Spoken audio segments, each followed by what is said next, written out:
I stood at the first-class check-in desk at Hartsfield-Jackson Atlanta International Airport staring at the agent who just told me my ticket had been canceled. My entire family stood a few feet away laughing and preparing to board a flight to the Maldives without me. They did not even look back. That night, my daughter texted that I should just get used to being left out. I replied, "Do not worry, you will have an unforgettable trip. My name is Naomi. I am 42 years old and somehow still healing from wounds my family inflicted. As a successful CEO, I escaped their toxicity long ago, but maintained occasional contact.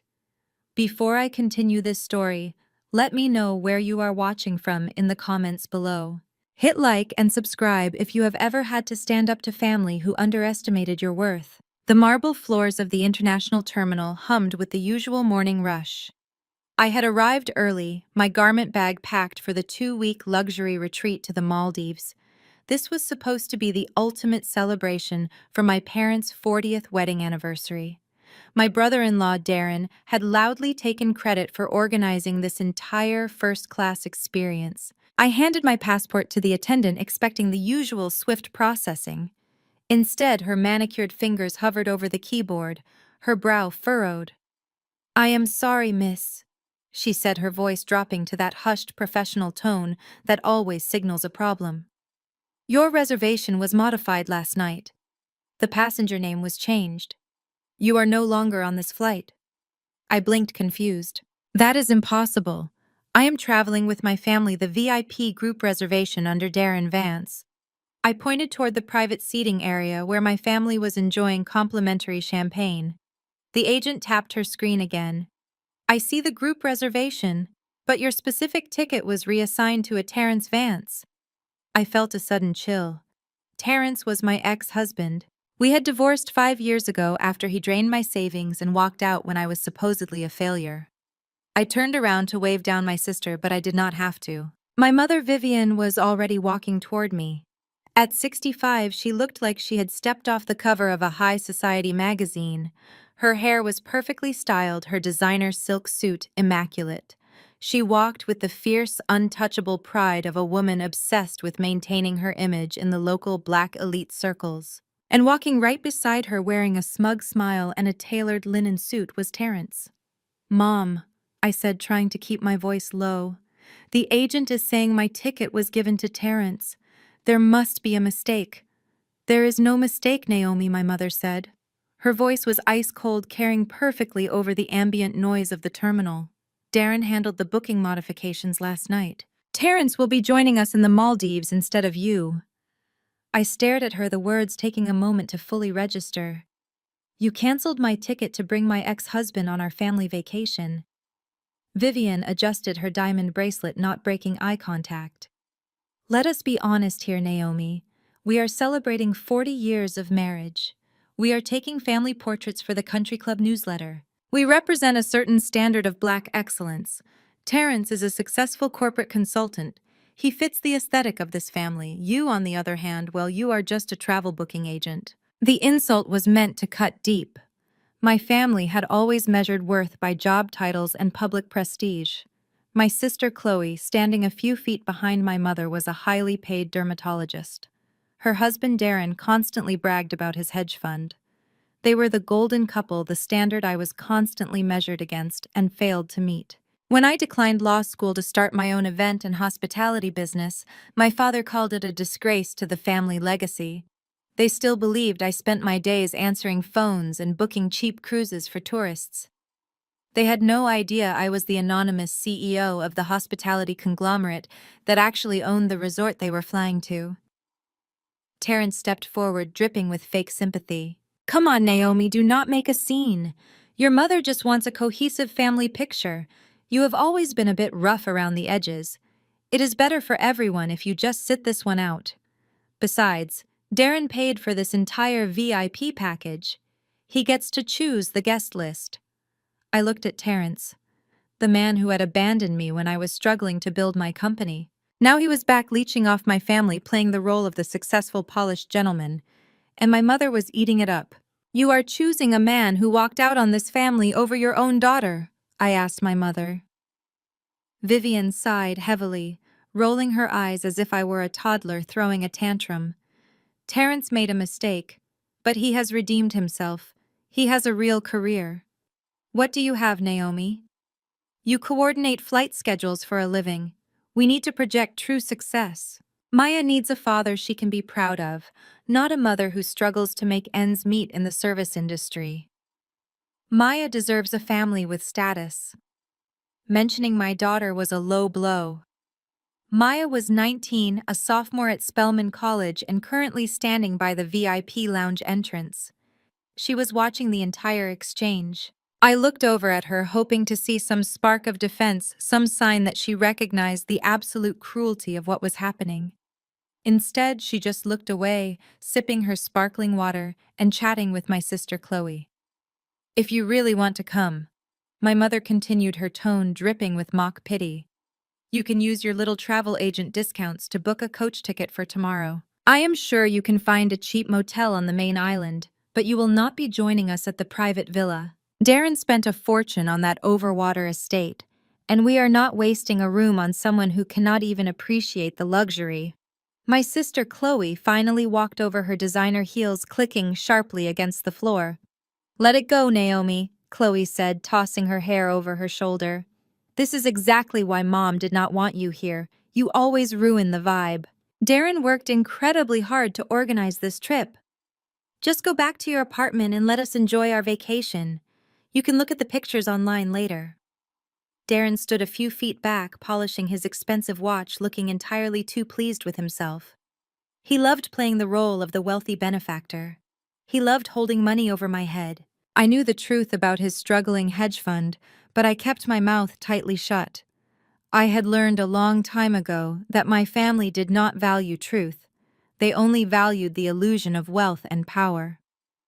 My father Richard finally approached the group. He was a retired judge, a man who demanded absolute respect and obedience. He had spent his entire career commanding courtrooms, and he treated our family the same way. What is the delay? He demanded, looking at my mother. Our flight boards in 20 minutes. No delay, Richard. My mother smiled, instantly softening her demeanor. Naomi was just leaving. She understands that this trip is for the core family. Richard looked at me. His eyes were hard, devoid of any paternal warmth. He looked at me the same way he looked at criminals in his courtroom. You have always been a disappointment, Naomi, he said flatly. We gave you every opportunity to succeed. We paid for the best schools. We offered to pay for law school. You chose to throw it all away to answer phones for a living. I will not have you embarrassing us in front of the other guests at the resort. Go home right now and stay there. For a brief second, I wanted to scream. I wanted to buy and sell Darren 10 times over. I wanted to pull out my bank statements and shove them in Terrence's face. But I stopped myself. The CEO in me, the woman who had built an empire from absolutely nothing, recognized a perfect tactical advantage. If I exposed myself now, they would instantly try to manipulate my wealth for their own gain. Have a safe flight, I said. My voice was completely steady.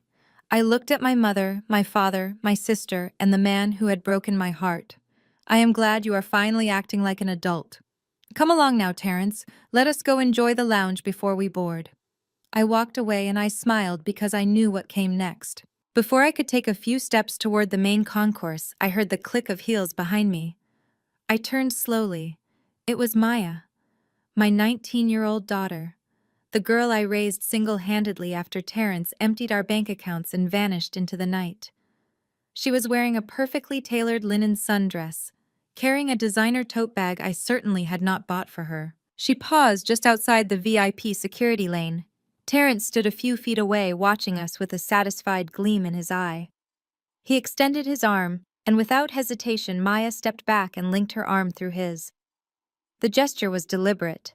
It was a physical alignment with the man who had bought her loyalty with superficial charm over the mother who had given her everything. Mom, please do not make a scene, Maya said.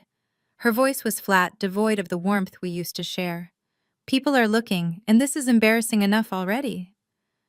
I looked at the arm she had intertwined with her father. Maya, you are choosing to go on a trip with the man who left us with nothing, I asked, keeping my tone completely even. Maya sighed, shifting her weight. That was a long time ago, Mom. Dad has changed. He is successful now. He has connections. Uncle Darren spent a fortune putting this entire VIP package together for Grandma and Grandpa. You have to understand how things look. You showing up complaining about your ticket, talking about your travel agent job, it just brings a mediocre vibe to the whole experience. We are staying at a $15,000 a night overwater villa. Your aesthetic just does not match the luxury Darren paid for. It would ruin the trip for everyone. The words hit me square in the chest. A mediocre vibe. My aesthetic does not match. I had sacrificed sleep, social lives, and my own youth to ensure she never felt the sting of poverty after Terrence left. I made sure she had the best tutors, the best clothes, and the pristine resume needed to get into Spelman College. I wanted her surrounded by Black excellence. I wanted her to be uplifted by a sisterhood of strong, educated women. Instead, she had absorbed the toxic superficiality of my parents and my sister. She equated excellence with designer bags and VIP lounges rather than integrity and hard work. She believed Terrence was a success because he wore a nice suit, and she believed Darren was a wealthy benefactor because he flashed a black card. She had no idea the reality of the world she was standing in. "Have a wonderful time, Maya," I said. I did not raise my voice. I did not shed a single tear. I just looked at her with the calm certainty of a woman who knows exactly how the game is played. "I hope the aesthetic meets your standards." Terrence patted her hand. "Let us go, princess. The private lounge is waiting." Maya gave me one last dismissive glance, turned her back, and walked through the security gates with her father. They handed their boarding passes to the attendant, laughing at some private joke. My mother, my father, Chloe, Darren, Terrence, and my own daughter. They all walked away. Not a single one of them looked back. I stood there for a moment, letting the reality of their betrayal wash over me. For 34 years, I had tried to earn my place in that family. I had tried to prove my worth through good grades, perfect behavior, and constant accommodation. When they demanded compliance, I yielded. When they demanded silence, I stayed quiet. But this was the final severing. By replacing me with the man who destroyed my early 20s and having my own daughter validate the choice, they had handed me the ultimate gift. Freedom. I owed them absolutely nothing. I turned away from the security checkpoint and walked down the bustling concourse. The airport was alive with morning energy. Families dragging luggage, business travelers rushing to their gates, airport staff pushing cleaning carts. I bypassed the crowded fast food kiosks and made my way to a quiet, upscale airport cafe nestled near the International Departures Wing. The lighting was dim, the seating arranged in private leather booths. It was the perfect place to work. I approached the counter and ordered a large black coffee, no sugar, no cream. I needed the bitter clarity. The barista handed me my cup, and I found a secluded booth in the back corner facing the glass windows that overlooked the tarmac. Massive planes taxied across the runway, preparing to carry people to the furthest corners of the globe. Soon my family would be on one of those planes flying toward the Indian Ocean, believing they had successfully discarded the dead weight of their family tree. I sat down, placing the steaming cup of coffee on the small wooden table. I unzipped my leather tote bag and pulled out my laptop. It was a sleek, matte black machine, completely devoid of any identifying stickers or personal touches. It looked like any standard corporate device, but what it contained was the infrastructure of an empire. I ran my fingers over the smooth surface of the laptop casing. For years, I had compartmentalized my life. There was Naomi, the disappointing middle daughter who supposedly booked cheap flights for budget tourists. Then there was the woman who built a hospitality network from the ground up. I had started small, organizing boutique corporate retreats. I reinvested every single dollar. I bought distressed properties, renovated them into exclusive sanctuaries, and sold them for massive profits. I leveraged those profits to acquire a luxury resort management company. My portfolio grew quietly, aggressively, and exponentially. I hired front-facing executives to handle the public relations, while I remained the anonymous majority shareholder. I pulled the strings from the shadows. My family, blinded by their obsession with public status, never thought to look beneath the surface. They needed to see their names in country club newsletters. I only needed to see my numbers multiply in offshore accounts. I thought about Maya sitting in that VIP lounge right now, probably posting photos on social media about her glamorous father. It stung. It was a deep, visceral pain that only a mother could feel. I had protected her from the truth about Terrence for years. When he failed to pay child support, I worked double shifts. When he missed her birthdays, I bought presents and said they were from him. I wanted her to have a hero. I created a fictional version of her father to protect her heart, and now that fictional version had returned to claim the credit. But the true tragedy was that Maya had allowed herself to be bought.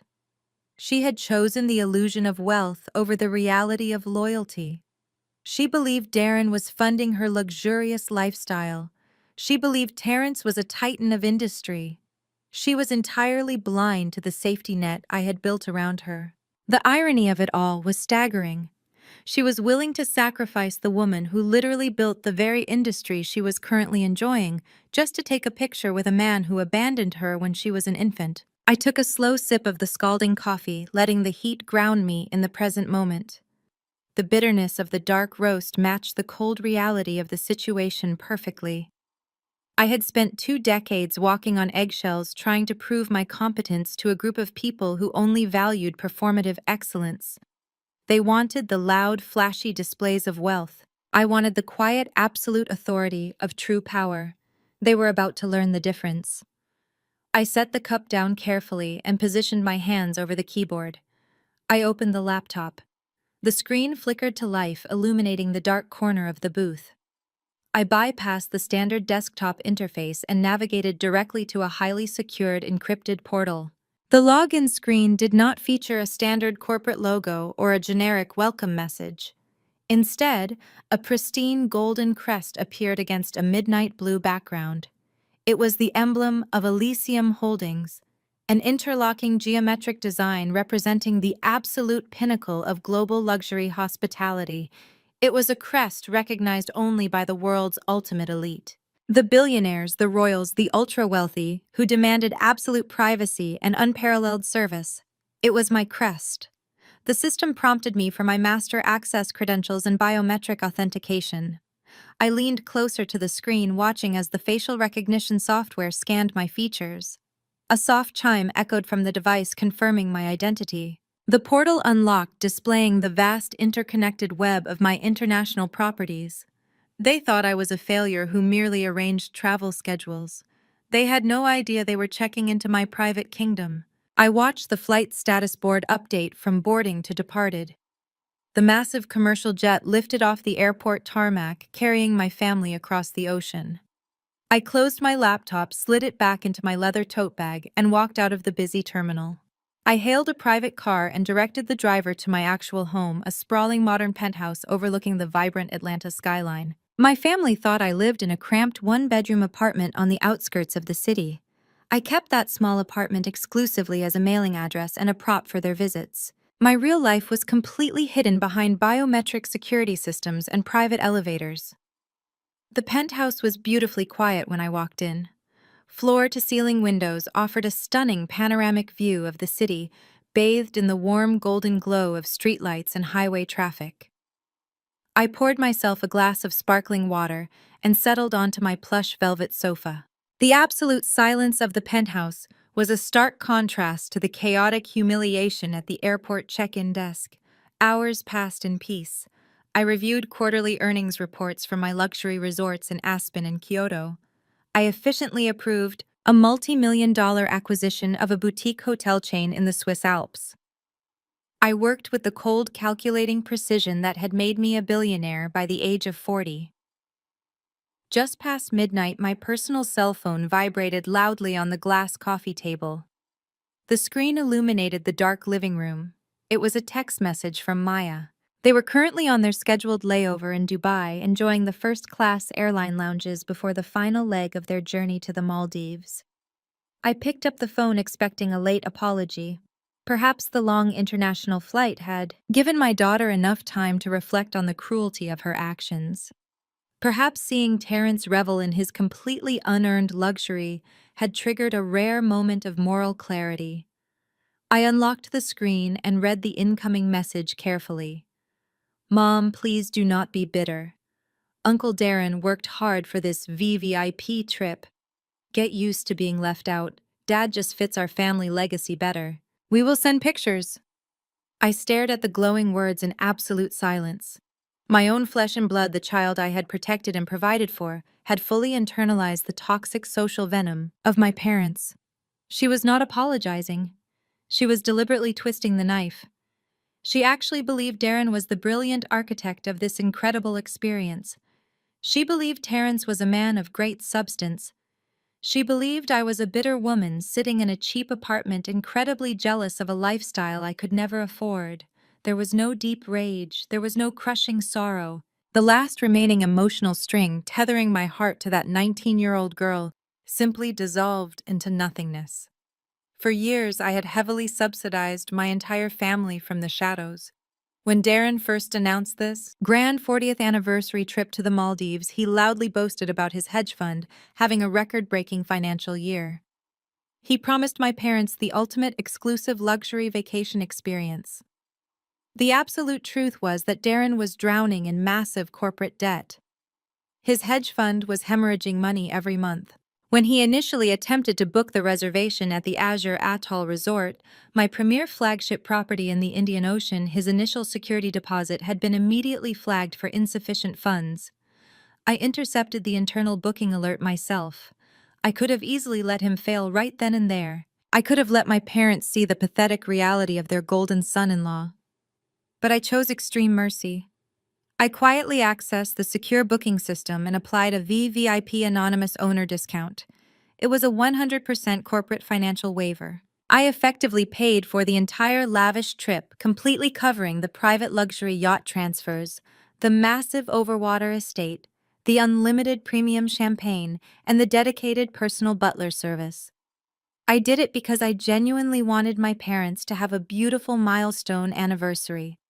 I did it because I deeply wanted Maya to experience the world. I allowed Darren to take the massive credit because I never cared about the superficial applause. I only cared about quietly providing for my blood relatives. And exactly how did they repay that silent grace? By stripping away my basic dignity in a crowded public airport terminal and handing my premium ticket to the very man who maliciously abandoned my daughter. I looked at Maya's text message once again.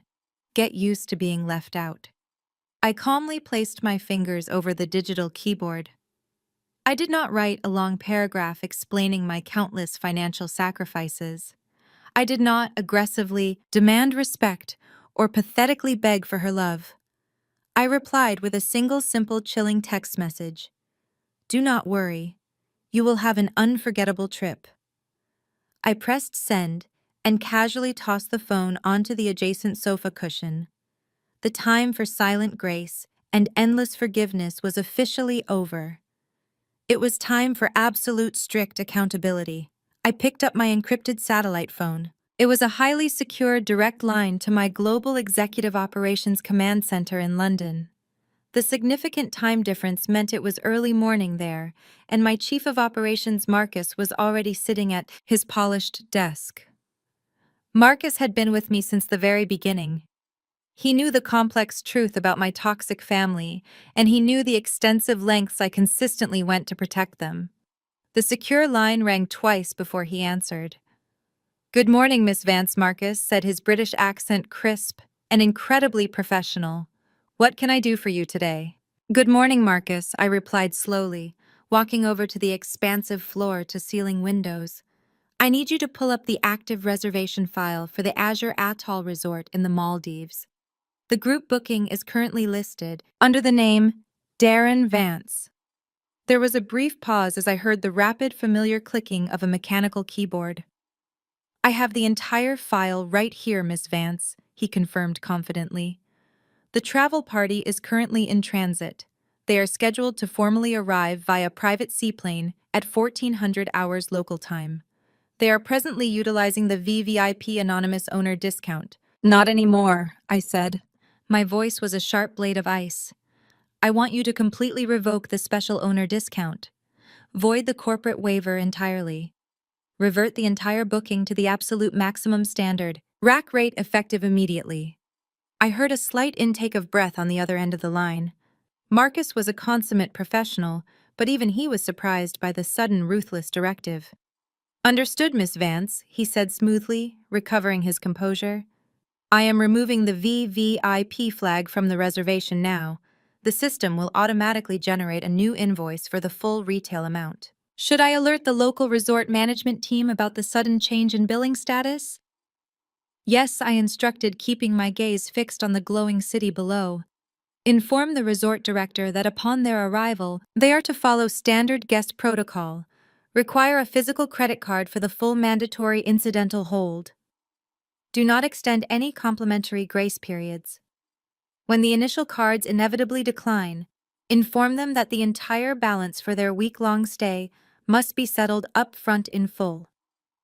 If they cannot provide immediate adequate payment, they are not permitted past the arrival lobby. You are to treat them exactly like any other walk-in customer who lacks sufficient travel funds. It shall be done exactly as you wish," Marcus confirmed. "The full retail rate for the presidential overwater estate and the associated luxury transfer fees will amount to roughly $120,000. Shall I leave a note on the file regarding the identity of the booking sponsor?" "No," I replied firmly. "I want zero trace of my involvement visible to the local resort staff. They must face this financial reality entirely on their own merit. Let Darren Vance explain to my elitist parents why his supposed wealth cannot cover the very vacation he so proudly orchestrated. Let Terrence step up and play the rich provider role he desperately wants to project. I am completely removing the invisible safety net I spent decades building beneath them." "Excellent strategy," Miss Vance, Marcus stated. "The changes are locked into the global system. The trap is officially set." I thanked Marcus and ended the encrypted call. I stood alone in the massive penthouse, feeling a profound sense of absolute shifting power. The narrative had fundamentally changed. I was no longer the rejected, pathetic daughter weeping over a lost family vacation. I was a brilliant, calculating CEO tightening a snare around a group of ungrateful, arrogant frauds. They wanted unforgettable. I smiled. They were about to get exactly what they asked for. Through the high-definition live feed of the resort security network, routed directly to my penthouse monitor, I watched the Azure Atoll private yacht cut through the crystal-clear waters of the Indian Ocean. The 90-foot vessel was a masterpiece of marine engineering, costing thousands of dollars an hour to charter. My family was sprawled across the sun deck, soaking in the tropical heat and their own inflated egos. I zoomed in on the primary camera feed.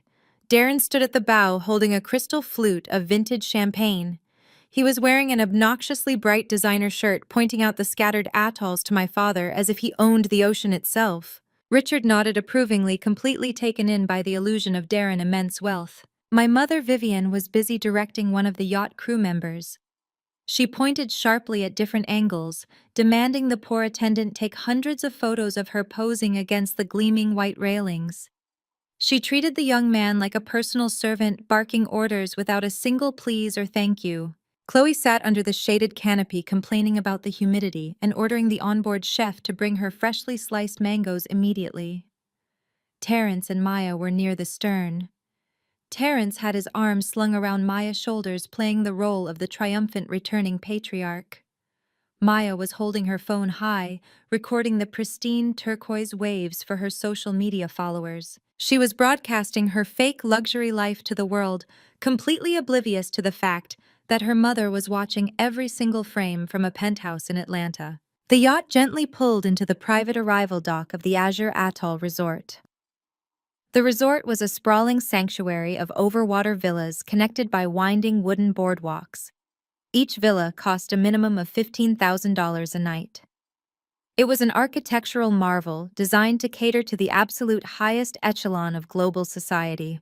A line of my expertly trained staff stood at attention on the polished mahogany dock. They held fragrant floral garlands and trays of chilled scented towels, prepared to deliver our signature world-class welcome. As the yacht secured its mooring lines, Darren was the first to step off. He did not wait for the staff to assist him.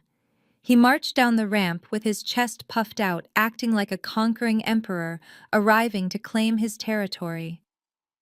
A young Maldivian guest relations manager approached him with a warm professional smile, offering a beautifully woven garland of native orchids. Darren waved the young woman away with a sharp flick of his wrist. "Do not put that cheap stuff on me," he snapped, adjusting his collar. "Just get our bags to the presidential estate. And be careful with the leather trunks. They cost more than you make in a year." The young woman maintained her flawless professional composure, bowing slightly and stepping aside. Vivienne followed close behind him, fanning herself aggressively. She snatched a chilled towel from a silver tray, wiped her face, and carelessly tossed the soiled towel directly onto the pristine wooden dock instead of the designated return basket. Richard walked past the staff without making eye contact, projecting an aura of supreme aristocratic boredom. Terence strutted off the boat, pointing at the massive overwater villas and loudly promising Maya he would buy her a place just like this for her graduation. It was a masterclass in aggressive arrogance. They walked down the long pier toward the open-air arrival pavilion. The main lobby was a breathtaking structure featuring soaring thatched roofs and massive glass floor panels that allowed guests to watch the vibrant reef fish swimming directly beneath their feet. It was designed to evoke absolute serenity. My family immediately shattered that peace. Their voices echoed loudly against the vaulted ceilings as they entered. Darren demanded to see the resort director, immediately loudly complaining about the heat and insisting that their welcome champagne was insufficiently chilled. He wanted everyone in the lobby to know exactly how important he supposedly was. I watched the feed from the central lobby camera as my resort director, a seasoned hospitality veteran named Julian, approached the group. Julian was impeccably dressed in a light linen suit, carrying a silver tray with their registration documents and an elegant payment terminal. "Welcome to the Azure Atoll," Julian said, his voice smooth and incredibly polite. "We are delighted to host the Vance family for this special anniversary celebration.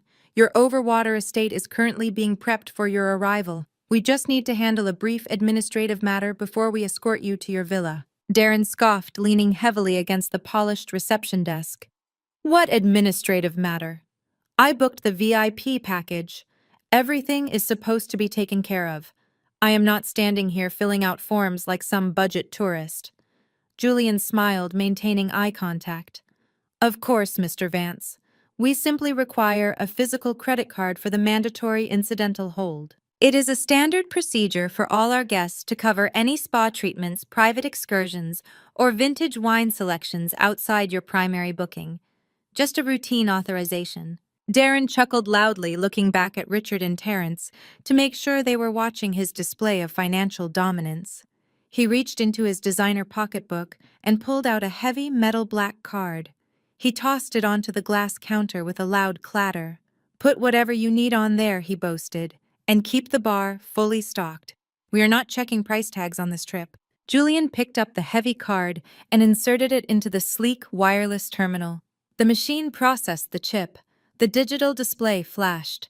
A sharp, piercing beep echoed through the quiet lobby. Julian looked down at the screen. His expression remained entirely neutral. "I apologize, Mr. Vance," Julian said softly. "It appears this card has been declined." Darren's smile instantly vanished. He snatched the card from the terminal, his face flushing a deep shade of crimson. "Declined? That is impossible. I have no limit on that account. Your machine must be broken. It is a foreign transaction glitch. Run it again." He shoved the card back at Julian. Julian calmly ran the card a second time. The machine processed. The sharp beep echoed again. Declined. Vivienne gasped, clutching her pearls. "Darren, what is going on?" she demanded, her voice rising in pitch. "People are looking." Darren was sweating now. The confident swagger had evaporated completely. He frantically dug into his wallet, pulling out a dark blue corporate card. "Try this one," he ordered, his voice shaking slightly. "It is my business account. Run it for the hold." Julian swiped the second card. Beep, declined. The tension in the lobby thickened into a suffocating cloud of creeping panic. Chloe glared at her husband, crossing her arms tightly. Terrence, seeing an opportunity to play the wealthy savior for Maya and his former in-laws, stepped forward. He pushed Darren aside with a condescending chuckle. "Step back, Darren. Clearly your bank flagged the international travel. Let a real man handle this. I will cover the incidentals for the family." Terrence dramatically pulled a shiny platinum card from his money clip and handed it to Julian. "Swipe it, my good man," Terrence commanded. Julian processed the platinum card. Beep. Declined. Terrence's jaw dropped. He stared at the machine as if it had insulted him personally. "Run it again," he stammered. Julian set the terminal down on the desk and folded his hands. "I am afraid all 3 methods of payment have been firmly rejected by your financial institutions, gentlemen." The atmosphere instantly shifted from arrogant celebration to absolute, unadulterated horror. They were stranded in paradise, and the bill was about to come due. "I must also inform you that the 100% corporate financial waiver previously applied to this booking has been officially voided," Julian added smoothly. "The Global Executive Board has rescinded the offer. You are currently classified as standard walk-in guests. Therefore, we require immediate settlement for the full rack rate of the presidential overwater estate starting today. The total amount due before we can release the villa keys is exactly $120,000. Darren tugged at his brightly colored designer collar, suddenly gasping for air. "We do not have that, Chloe," he choked out. "The hedge fund is bleeding money. We are down 40% this quarter alone. I stole a discount code from Naomi to pay for this trip." Chloe reeled back, her mouth falling open. "You fraudulently booked a $100,000 vacation." My father staggered backward, clutching his chest, staring at his golden son-in-law with utter absolute disgust now. Maya stared at her father, her expression crumbling from adoration to confusion. "Dad," she pleaded, pulling on his sleeve. "You said you had connections." Terrence pulled his arm away. "I cannot do it, Maya. I do not have it." The realization hit Maya like a physical blow. Julian signaled with a subtle nod. 4 burly security guards dressed in crisp white uniforms materialized from the corridors. "Time is up," Julian announced smoothly. "Gentlemen, please escort these individuals back to the seaplane. Have a safe journey home." I smiled, taking a sip of sparkling water as the screen faded out completely. I set my empty glass on the marble coaster and stood up. The live feed had served its purpose. I had witnessed the exact moment their delusions shattered, but I knew the ensuing fallout would require a different kind of attention. I gathered my leather tote bag and rode the private elevator down to the subterranean garage. My driver Winston was already standing at attention beside the gleaming black Maybach. The heavy armored door closed with a reassuring thud, sealing me inside a quiet sanctuary of supple leather and ambient lighting. We pulled out into the cool Atlanta evening. The city glowed around me, a sprawling network of ambition and commerce. I leaned back into the heated massage seats, letting the gentle hum of the engine soothe my muscles. I knew the call was coming. It was only a matter of time before panic overrode their immense pride. My personal cell phone vibrated violently against the polished wood console. The caller identification displayed my mother name. Vivian was calling. She did not wait for the 5th ring. She called again immediately, then a 3rd time. I let the phone rattle against the wood, enjoying the frantic urgency behind the relentless ringing. On the 4th attempt, I finally tapped the green icon and brought the phone to my ear. I did not offer a greeting. I just waited. The background noise on the line was chaotic. I could hear Darren arguing loudly with someone in the distance, likely the security guards who were actively corralling them toward the exit. Chloe was sobbing loudly. "Naomi," my mother barked. Her voice was shrill, echoing with indignity rather than panic. "You need to call your office right this second. There is a massive system error at this resort. They are claiming Darren cards are declined and they are threatening to throw us out on the street. It is completely humiliating. You need to use your customer service connections and fix this glitch immediately." I stared out the tinted window of the Maybach, watching the city lights blur into streaks of gold and red. There was no apology. There was no reflection on her vicious behavior at the airport just hours earlier. She was demanding that the daughter she had publicly discarded step up and shield them from the consequences of their own fraudulent choices. She wanted me to call a manager and grovel to save her precious vacation. She still believed I was nothing but a low-level travel agent. "I am afraid I cannot help you, Vivian," I said.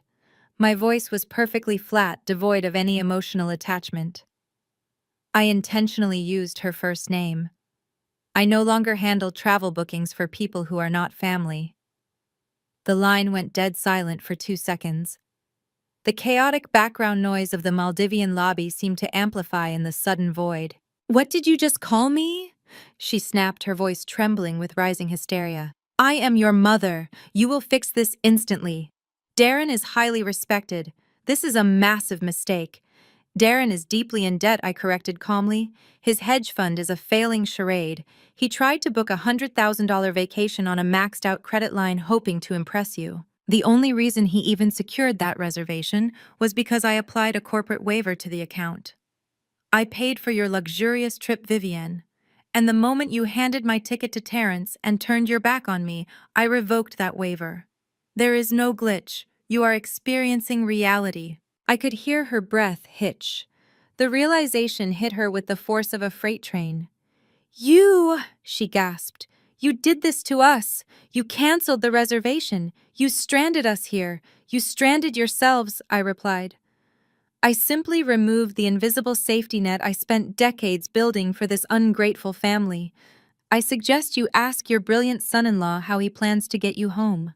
Or perhaps Terrence can use his vast wealth to charter a flight."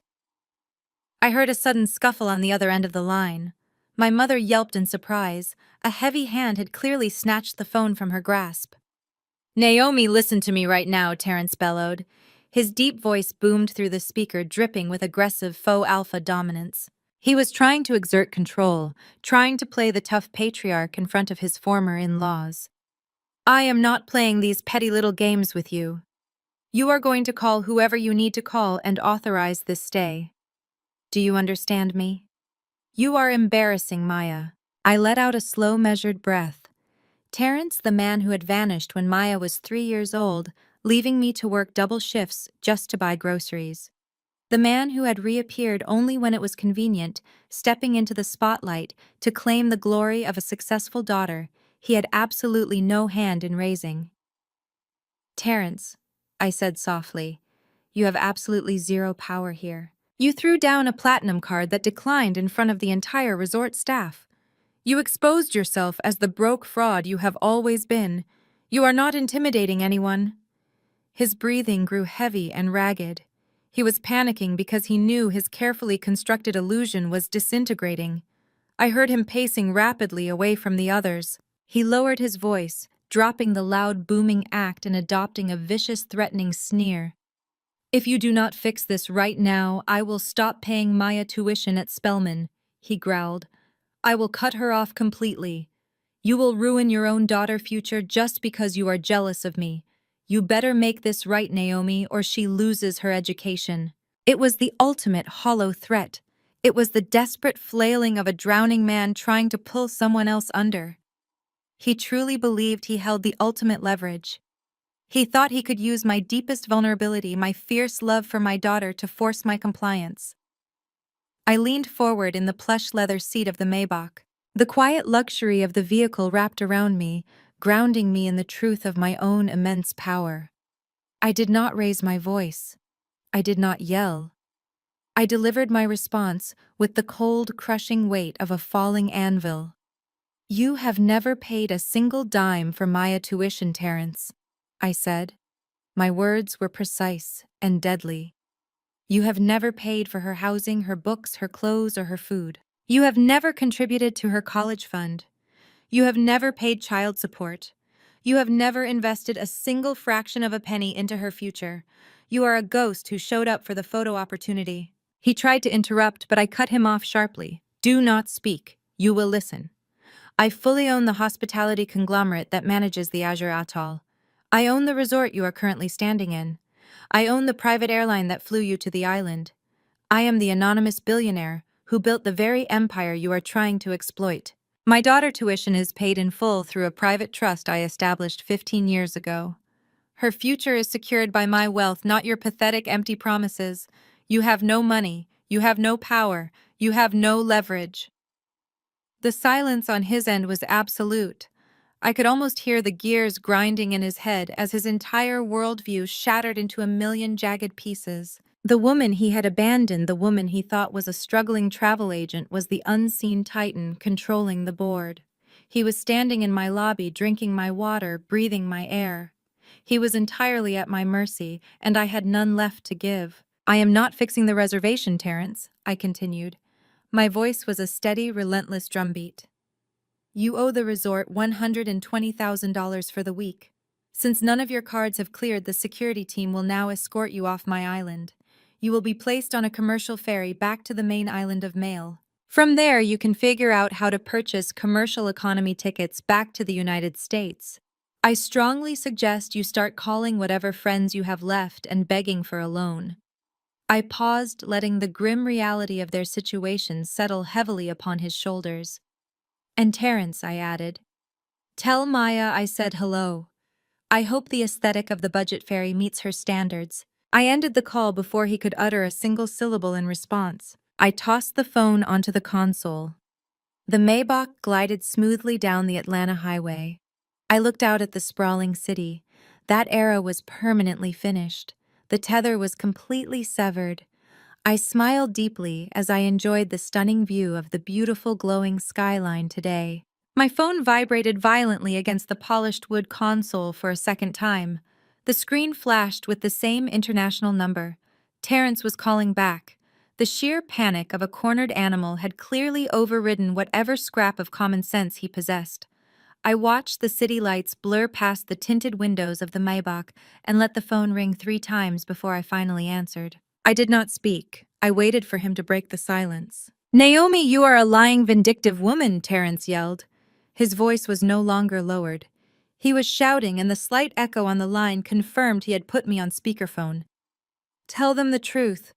Tell Maya you are just making up this insane story because you are bitter I took her on this trip instead of you. You are trying to ruin my relationship with my daughter because you have nothing else."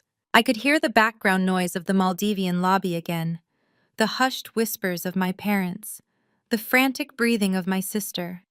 And right next to the phone I could hear Maya. She was crying softly. "Mom, please," Maya said. Her voice was trembling, stripped of all the arrogant condescension she had wielded at the airport security checkpoint. "Dad says you are bluffing. He says he paid for my entire semester yesterday. Please stop doing this. You are scaring everyone. The resort guards are telling us we have to leave the property." I let out a low, cold laugh that resonated through the speaker. It was not a laugh of joy. It was the sound of a woman watching a carefully constructed house of cards finally collapse into dust. "You pay her tuition, Terence?" I asked, my voice echoing through the opulent resort lobby thousands of miles away. "You have not paid a single dime for anything in that girl life." Maya listened to me very carefully. "Your tuition at Spelman College, your room and board, your meal plan, and every single textbook you have purchased for the last 2 years has been fully funded by an anonymous grant. It is called the Horizon Educational Trust." "That is a lie," Terence shouted. His voice cracked with desperation. "I send the checks to the bursar office myself." "Maya, I showed you the bank transfers. I showed you the receipts.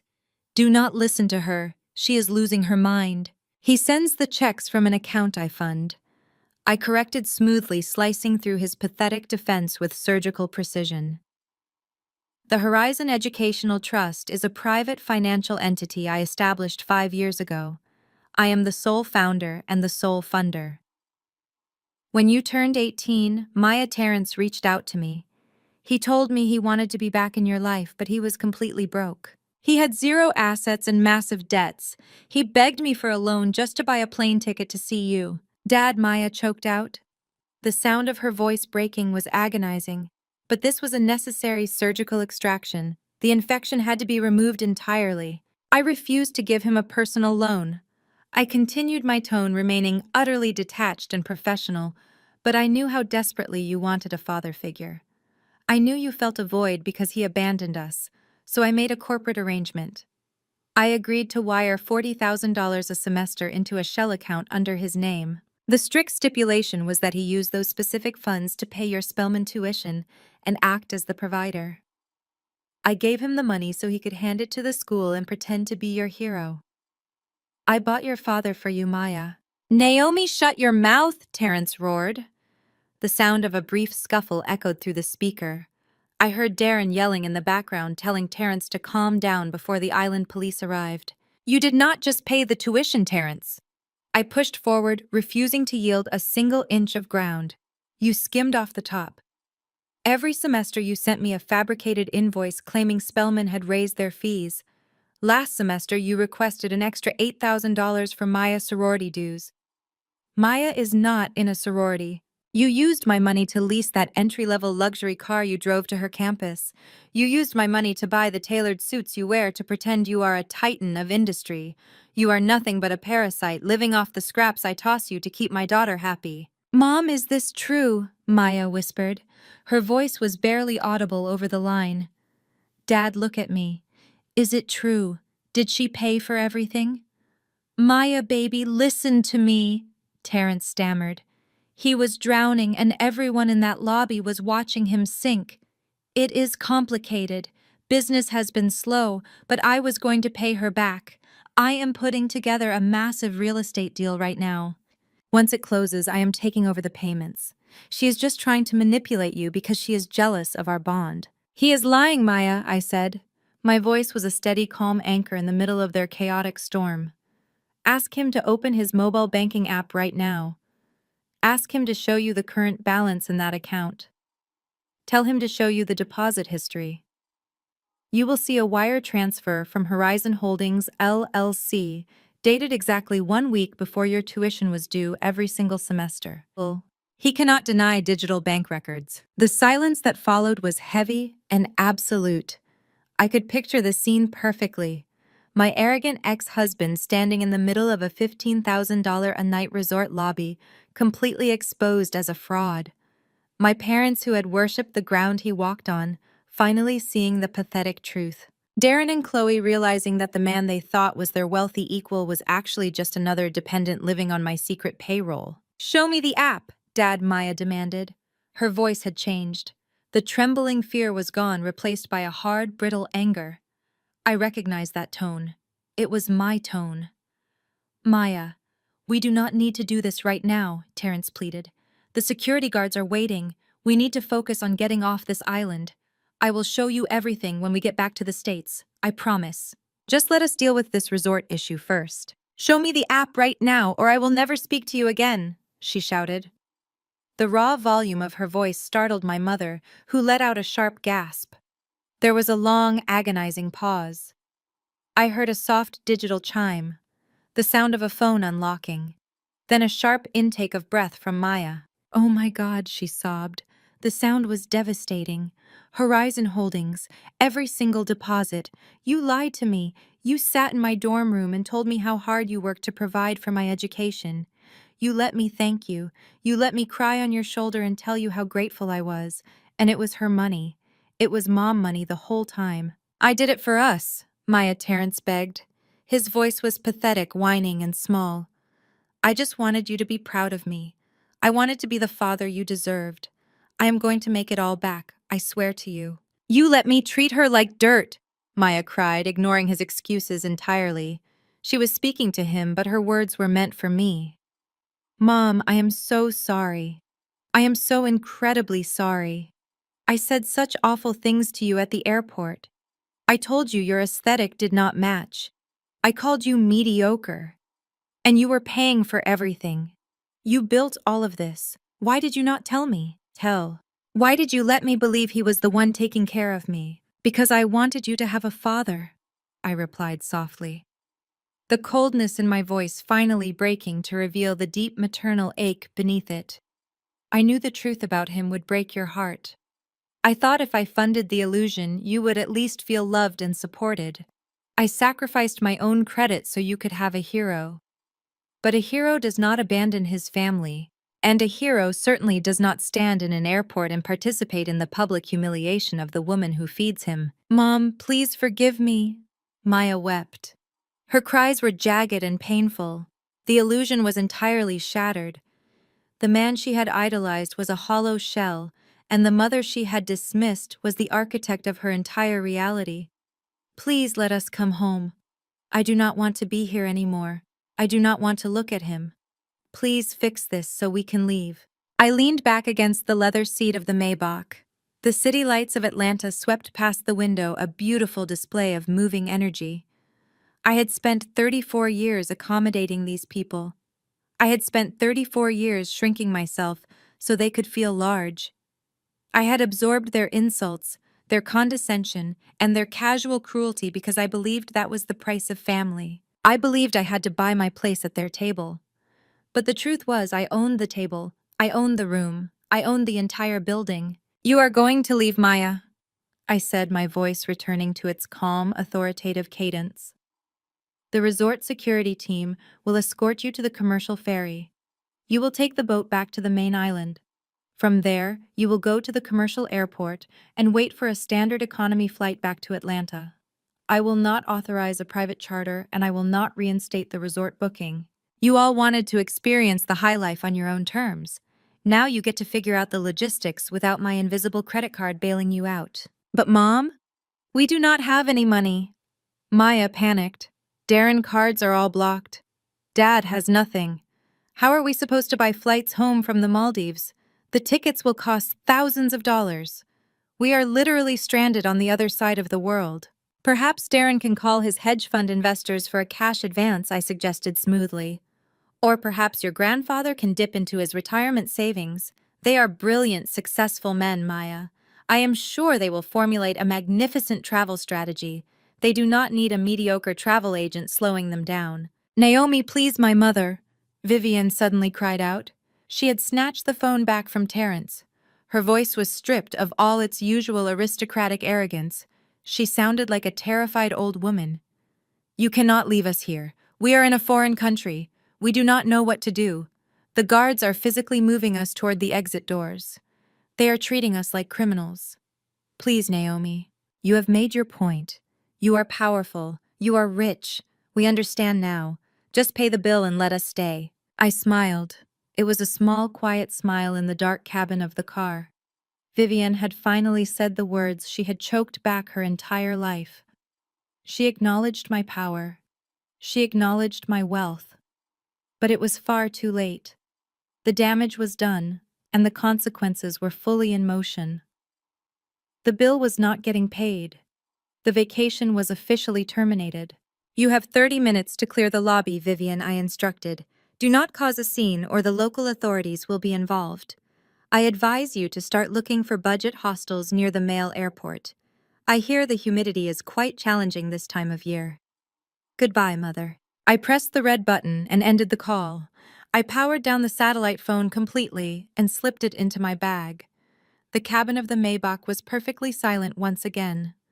Winston, my driver, glanced at me in the rearview mirror. Everything all right, Miss Vance? He asked, his voice a low, respectful rumble. Everything is perfectly fine, Winston, I replied, smoothing the fabric of my skirt. In fact, I think everything is finally exactly as it should be. Take me home.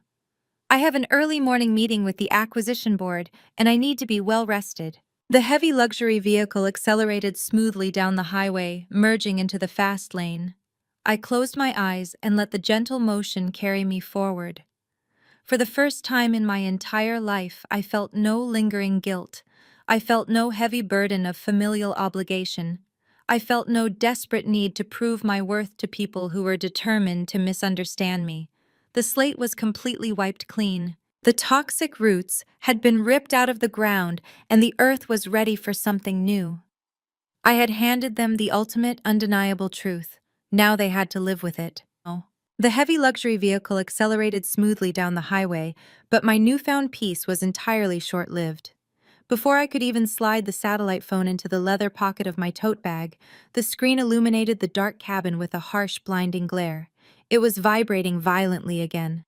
The Resort Security Operations Center was routing another call directly to my secure line. I stared at the flashing digital display for a long moment. I had already delivered the fatal blow to Terrence and Vivian. I had exposed the hollow core of my former husband and shattered my grand illusion. I considered letting the call go to voicemail, letting them rot in the humid reality of their own making. But a deeply satisfying curiosity compelled me to answer. I tapped the green icon and brought the device back to my ear. I did not say a word. I simply waited for the inevitable explosion. "Naomi, you jealous, pathetic little witch!" A shrill voice shrieked through the speaker. It was my sister Chloe.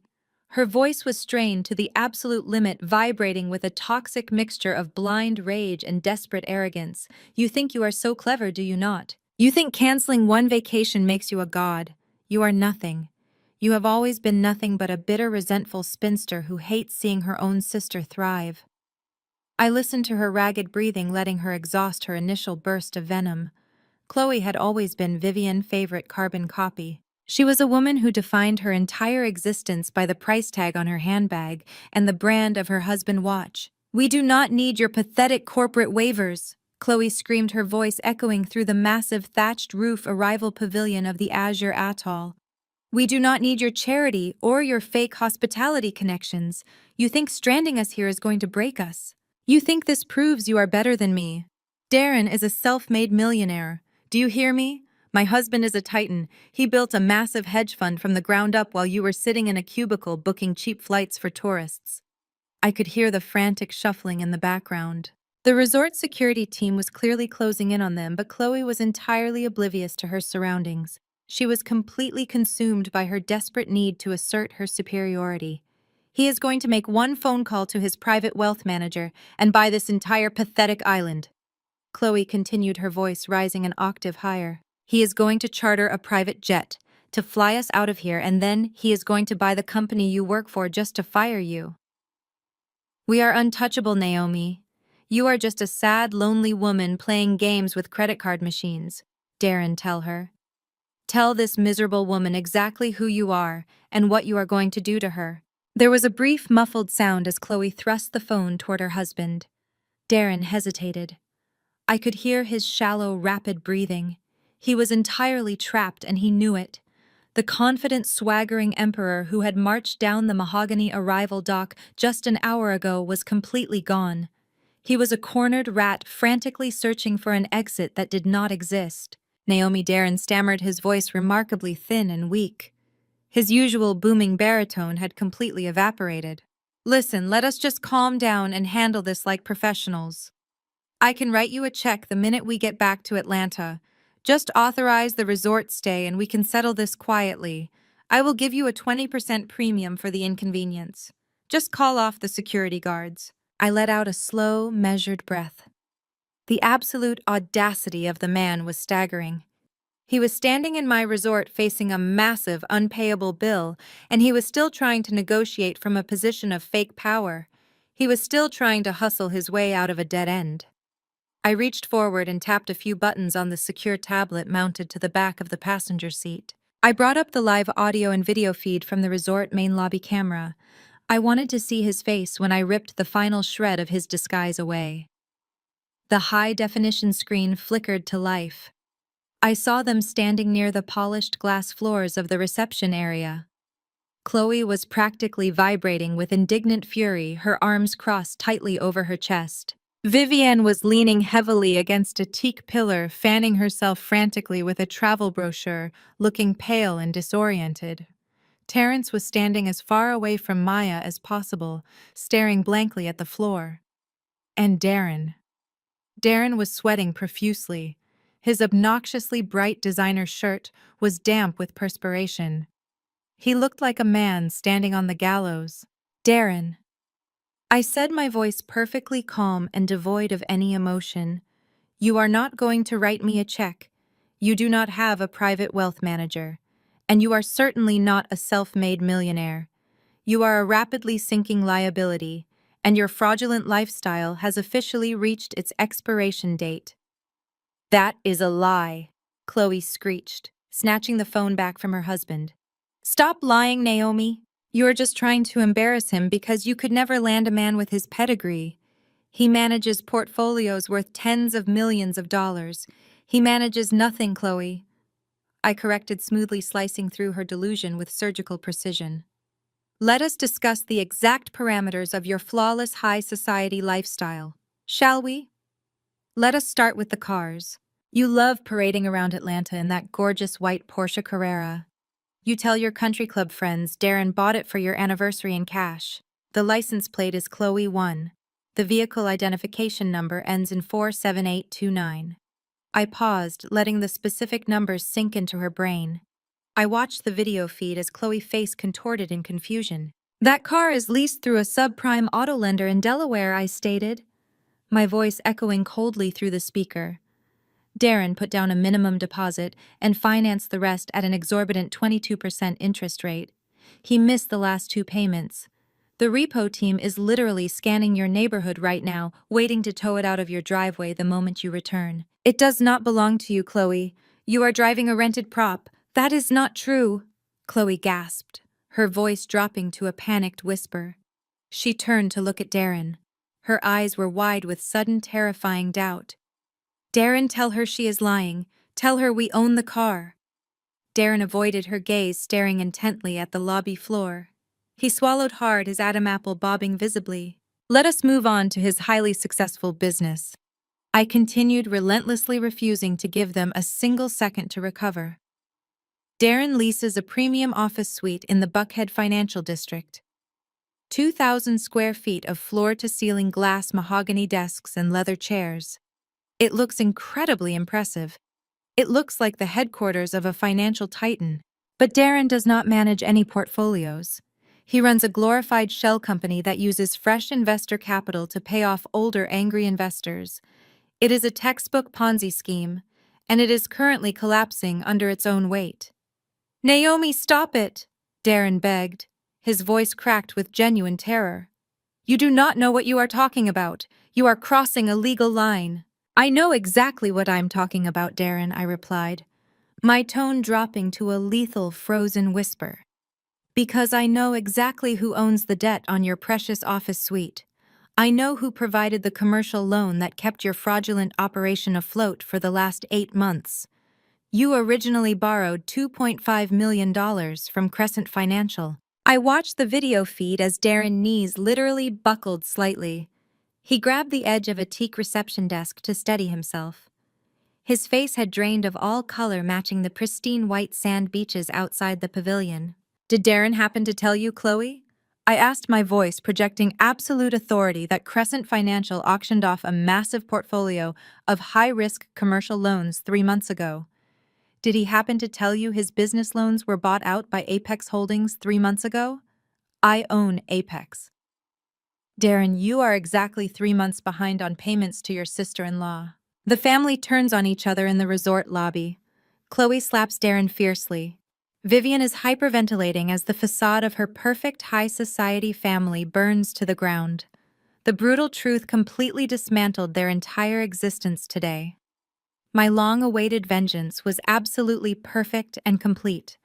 I smiled deeply and closed my eyes tightly. The silence in my luxurious vehicle was a stark contrast to the absolute pandemonium erupting on the high-definition screen. I opened my eyes and watched the chaotic spectacle unfold. Chloe was screaming now. The audio feed picked up the sharp, resounding crack of her hand striking Darren across the cheek. The impact echoed violently through the soaring thatched roof pavilion. Darren stumbled backward, clutching his face completely broken. The arrogant swagger he had carried down the arrival dock was entirely gone, replaced by the pathetic whimper of a man whose entire fraudulent existence had just been laid bare. A man who was secretly leasing his car and dodging payments to his sister-in-law. Vivian was gasping for air, gripping the edge of a mahogany table, her chest heaving as she descended into a full-blown panic attack. The illusion of their flawless high society family was burning to the ground right in front of the impeccably trained resort staff. Then my father moved. Richard pushed past Terrence with a look of supreme, unadulterated revulsion. He looked at Darren as if the man was a piece of rotting garbage. Richard had always prided himself on being the ultimate patriarch, the untouchable aristocrat of Atlanta society. He despised weakness, and Darren had just been exposed as the weakest man in the room. Richard reached out and snatched the phone from Vivian, trembling hands. He brought the device to his face and stared directly into the camera lens mounted on the lobby wall. He did not look panicked like his wife or devastated like his daughter. He looked absolutely furious. His pride was wounded and he was determined to reassert his dominance over the situation. He needed to prove he was still the king. Naomi, he barked, his voice laced with decades of unchecked authority. I have listened to enough of this ridiculous insolence. You think you can humiliate this family? You think because you acquired some sudden wealth you can dictate terms to me? You are nothing but an ungrateful, vindictive child. I gave you life. I gave you a prestigious name. And this is how you repay your own flesh and blood. You are dead to me, Naomi. Do you hear my words? As of this exact second, you are no longer a member of this family. I am wiping your name from our history. I will not tolerate this disrespect from a woman who has always been a bitter disappointment. You have always been jealous of your sister, and now you are trying to destroy her husband. You are pathetic. I sat perfectly still in the back of the Maybach. His words should have hurt. For 34 years I had craved his validation. I had chased his approval, trying to be the perfect daughter, trying to measure up to the impossible standards he set. I had endured his dismissive sneers and his blatant favoritism toward Chloe. Now, hearing him formally disown me, I felt absolutely nothing but cold, liberating relief. The final heavy chain binding me to his toxic expectations was completely severed. I did not interrupt his tirade. I simply watched the screen, enjoying the desperate flailing of a man who did not yet realize he was standing in a trap of his own making. I wanted him to feel powerful before I removed the floor beneath him. I watched the live video feed as Richard turned his attention away from the phone and directed his wrath toward Julian, the resort director. Julian stood perfectly poised, his hands clasped behind his back, an expression of mild, polite concern, masking what must have been immense internal amusement. Richard squared his shoulders, puffing out his chest. He adjusted his tailored linen suit jacket and raised his chin, attempting to project an aura of insurmountable wealth and power. He was preparing to play what he believed was his ultimate trump card. The one asset he knew would command immediate respect and compliance from anyone in the hospitality industry. You listen to me very carefully, Richard commanded, pointing a stiff, manicured finger directly at Julian's chest. I am Richard Vance. I am a man of immense, substantial means. I do not need the charity of a bitter, estranged daughter. I do not need her fake corporate waivers, and I certainly do not need her permission to leave this island. My son-in-law might be a pathetic financial fraud, and my other former son-in-law might be a deadbeat, but I am the patriarch of this family. I handle my own affairs. I will not be subjected to this humiliating amateur theater for another second. You will treat me with the respect my stature demands. You are dealing with a man of true generational wealth. Richard stepped closer to the polished glass floor of the reception desk. He slapped his hand flat against the pristine counter. You want payment for this ridiculous overwater villa? He demanded, his voice booming through the quiet lobby, ensuring every single staff member and guest in the vicinity heard his grand proclamation. You want security for our accommodations and a flight back to the United States. Fine, I will give you security that makes your little resort look like a cheap budget motel. I own the ancestral Vance estate in the Cascade neighborhood of Atlanta, Georgia. It is a sprawling historic mansion sitting on 4 acres of prime real estate in the absolute most exclusive zip code in the state. It has been in my family for generations. The property alone is worth easily over $6 million. It is completely unencumbered and owned free and clear by me. It is a fortress of wealth. Richard was practically vibrating with arrogant triumph now. He truly believed he had outsmarted me. He believed his old money pedigree would shield him from the consequences of this epic disaster. He thought he could wave his real estate portfolio like a magic wand and make the entire nightmare disappear. I am officially authorizing you to put a lien on my estate right this second, Richard declared loudly. Draw up whatever legal paperwork you require. Place a hold on the deed to the Cascade Mansion. You can put a lien on the property for the $120,000 we supposedly owe for this week. Furthermore, I demand that you immediately contact a private aviation broker. You will use that exact same estate as collateral to charter a heavy private jet for me and my family. We are flying back to Atlanta tonight in absolute luxury, and we are bypassing that ungrateful woman completely. We will not be subjected to a commercial ferry or budget airlines. He snatched the phone back up, bringing it close to his mouth. Did you hear that, Naomi? He sneered. His voice was dripping with venomous pride and unrestrained contempt.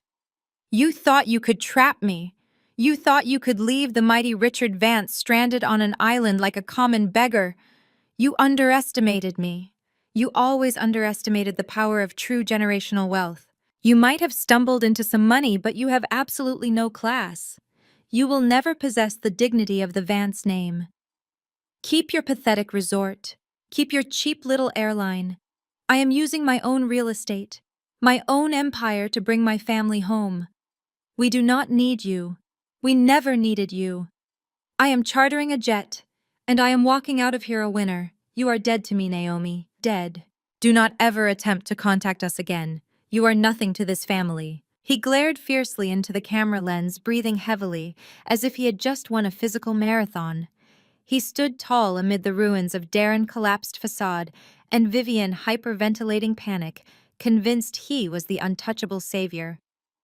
The sheer magnitude of his delusion was a masterclass in narcissistic survival. He honestly believed his precious Cascade mansion was the ultimate shield against the storm I had unleashed. He thought his name and his property made him invincible. He thought he had successfully bypassed my authority and secured his magnificent exit. He believed he was restoring the family honor by throwing his real estate wealth in my face and demanding premium service from my own employees. It was a spectacular display of blind, misguided arrogance. I took a slow sip of sparkling water from the crystal tumbler resting in the cup holder beside me. The ambient lighting of the Maybach illuminated the smooth leather interior, creating a perfect cocoon of tranquility as I watched the monitor. I watched Richard wait for Julian to bow down and execute his imperious commands. I watched him wait for the validation of his supreme aristocratic superiority. He expected Julian to scramble to the phones to draft the lien documents and call the aviation brokers. He expected the resort staff to immediately resume bowing to his every whim now that he had flexed his financial muscle. The absolute perfection of the moment was almost overwhelming. The patriarch had taken his stand. He had drawn his line in the sand and built his fortress out of the family estate. He had publicly disowned me and proclaimed his absolute independence, and he had done it all on a live feed that I was recording. The setup was absolutely flawless. He believed his grand gesture had completely neutralized my attack. He stood in the lobby with his chest puffed out, waiting for the applause that would never come. He looked at Maya, who was still crying silently, and Terrence, who was staring blankly at the wall. He looked at Chloe, who was rubbing her hand after slapping her fraudulent husband. He looked at them all and silently demanded their admiration. He was Richard Vance, the man who always saved the day. He was the man who could pull a multi-million-dollar mansion out of his pocket and solve any problem. He was utterly convinced of his own invincibility. He did not realize that the ground he was standing on was a trap door. He did not realize that his precious ancestral home, the very foundation of his pride, was just another piece on the chessboard that I completely controlled. He had handed me the exact weapon I needed to finish him. I watched his face on the screen, memorizing the smug satisfaction radiating from his eyes. I wanted to remember exactly how he looked in this final moment of false victory, before the reality of his situation crashed down upon him and buried him forever. I pressed a button on the secure tablet and unmuted the audio feed. My voice filtered back into the massive thatched roof pavilion of the Azure Atoll Resort. I did not raise my voice a single decibel. The beauty of absolute power is that it requires absolutely no volume. It thrives in the quiet spaces where panic usually lives. Julian, I said smoothly over the intercom system, you may stand down. There will be no need to draft any lien documents or contact any private aviation brokers tonight. Mr. Vance will not be using his real estate portfolio as collateral. Richard's face twisted into a mask of pure aristocratic indignation. You do not give orders to me, Naomi, he bellowed, spit flying from his lips as he glared into the camera. I am telling this man to secure a charter jet. I am placing a lien on the Cascade estate. My property, my rules. You have no authority over my assets. I leaned back against the plush leather headrest of the Maybach. The city lights of Atlanta continued their mesmerizing blur past my tinted windows. Dad, I said, my tone as gentle and steady as a surgeon preparing to strike. I highly suggest you check your phone right now. I just sent a single PDF document to our family group chat. I strongly advise you to open it before you continue embarrassing yourself in front of my employees. In the resort lobby, my father hesitated. His eyes darted around the room, taking in the silent stares of the security team and Julian's polite but unyielding posture. Slowly, Richard reached into the breast pocket of his tailored linen jacket and pulled out his phone. Beside him, Chloe and Vivian leaned in their previous outrage, temporarily replaced by fearful, desperate curiosity now. Even Darren, still nursing his slapped cheek, cast a nervous glance toward the glowing screen. What is this nonsense? Richard muttered, tapping the screen with a trembling finger. He pulled a pair of reading glasses from his shirt pocket and slid them onto his nose. I watched the video feed intently. I watched the exact millisecond his eyes registered the letterhead on the document. I watched the arrogant flush of his cheeks instantly drain away, leaving a pale, sickly gray in its wake. His jaw went slack. The phone trembled violently in his grasp. He looked completely and utterly defeated. You cannot use the Cascade House as collateral, Dad, I stated, my voice ringing clear and absolute across the ocean. Because you do not own the Cascade House. 5 years ago, you made a series of spectacularly bad investments in commercial real estate. You heavily leveraged the ancestral estate to cover your margin calls. You were drowning in debt, and the bank was exactly 1 week away from initiating formal foreclosure proceedings. Vivian let out a sharp, strangled gasp. Richard, she whispered, grabbing his arm. Richard, what is she talking about? The house is paid off. You told me it was paid off. He lied, Mother, I said, severing her final thread of denial. He was about to lose the only thing that gave this family any remaining social currency. He was about to be publicly humiliated in front of your precious Jack and Jill society friends. The country club would have revoked your membership. The charity boards would have politely asked you to step down. You would have been exposed as frauds. Richard stared at the phone screen, completely paralyzed. His mouth opened, but no sound came out. The mighty patriarch was rendered entirely mute by the cold truth. A private financial entity swooped in at the 11th hour and bought your debt. I continued, savoring the taste of every single word. They paid off the bank completely and saved you from public ruin. They offered you an incredibly generous restructuring plan that allowed you to remain in the mansion and pretend everything was perfectly fine. You signed the paperwork without asking any questions because you were too cowardly to face the consequences of your own financial incompetence.